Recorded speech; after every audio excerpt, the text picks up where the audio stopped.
What is up, guys? Welcome to the CrazyOneShow, and today I have something special for you. I'll be giving you tips and tricks regarding plundering and raiding. And just to make sure that I have enough knowledge and enough info to tell you guys, we have a special guest, a man who knows firsthand what it means, what it takes to be a plunder king, a raiding king, a man who made his name through burning keeps, high levels, low levels, it doesn't matter as long as you have resources. The one and only, the notorious and infamous Akino. Before we start the video, just want to thank Akino for giving his tips and sharing some of his secrets regarding this topic. Okay, let's get it. So, as we all know, resources is the most important thing in this game, but it is also the hardest thing to get or obtain.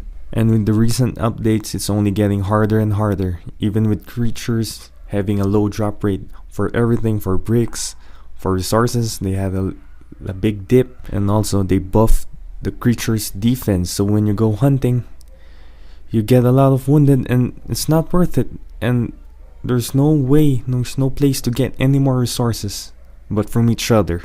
Yes, there is gathering, but it takes time, you know that. So it leaves us to one option: raiding and plundering other keeps. This game really forces us to buy packs. Then after we all buy packs, the game forces us to attack each other and take it from one another. I guess we'll have no choice, so this video hopefully will help you be on the winning side. Just to put things in perspective, you need 3,500 gold for 2.5 million in resources. And if you're gonna gather 2.5 million in resources, it's gonna take you days. And I'm not kidding, it's gonna take you days. So if it's not buying and it's not gathering, it leaves you one choice: to plunder and to attack. And if you don't know the basics of attacking and scouting, check my other video on attacking tips. So now let us start. The first thing you need to do is find a target. How can you find a target?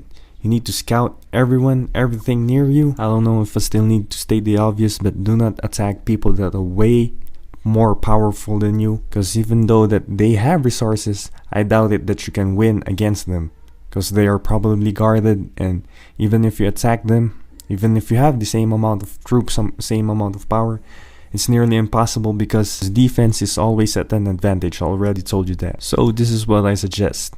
If your opponent has T4 troops or Tier 4 troops, it's best that you attack them with at least T6 or T7.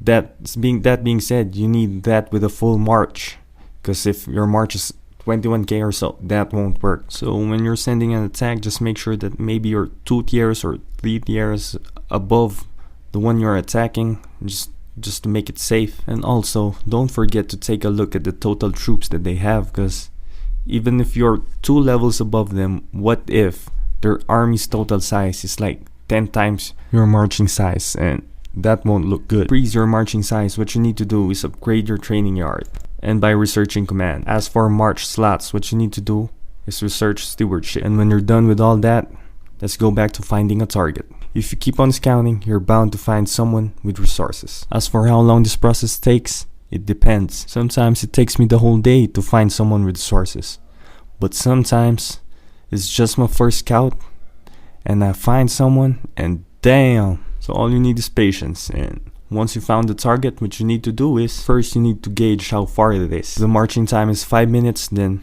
it makes it 10 minutes going back and forth, so it may be okay, but it's more than that. What you need to do is you need to advance TP, advance teleport, right beside your target, so we will have a better chance of getting more resources, possibly zero the resources that he has or she has. Because the problem, if you're further away, other players will see your arrows, and when they see your arrows, they will probably join in, making the pie with less slices for you. And also, it gives the one you're attacking more time to prepare or counter attack or use up the resources that you are looking for or you're attacking. So when engaging your first march, what you need to do is send your infantry troops.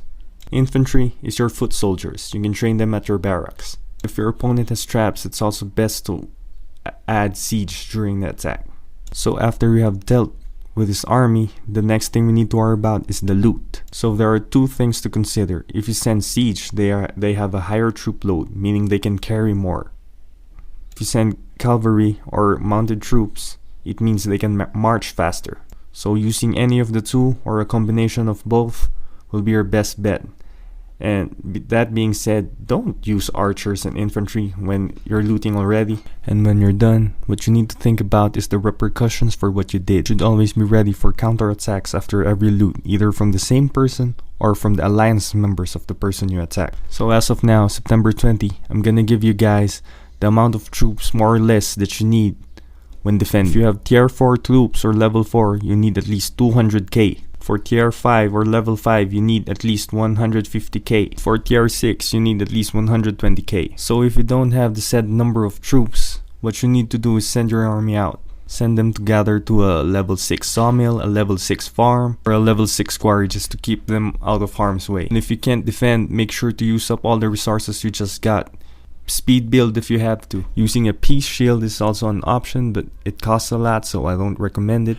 You could also use a seat of power as a teleportation machine if you do it right. All you need to do is abdicate and you will be randomly teleported. If you didn't like where you landed, all you need to do is take the seat over again and abdicate again. So you have unlimited random teleports if you repeat this process. Just be careful when the seat becomes too far from you because someone might take it before you, so it's another issue. So that's it. I hope this video has been helpful, and I want to give a big shout out to Akino for giving tips, secrets, and advice on this video. Even if we're from different alliances, it doesn't mean that we can't work for common good and help the community, help the GOTC players, Stay tuned for the next Game of Thrones Conquest video, as I would be featuring Akino and give his backstory. Hope you drop a like and subscribe.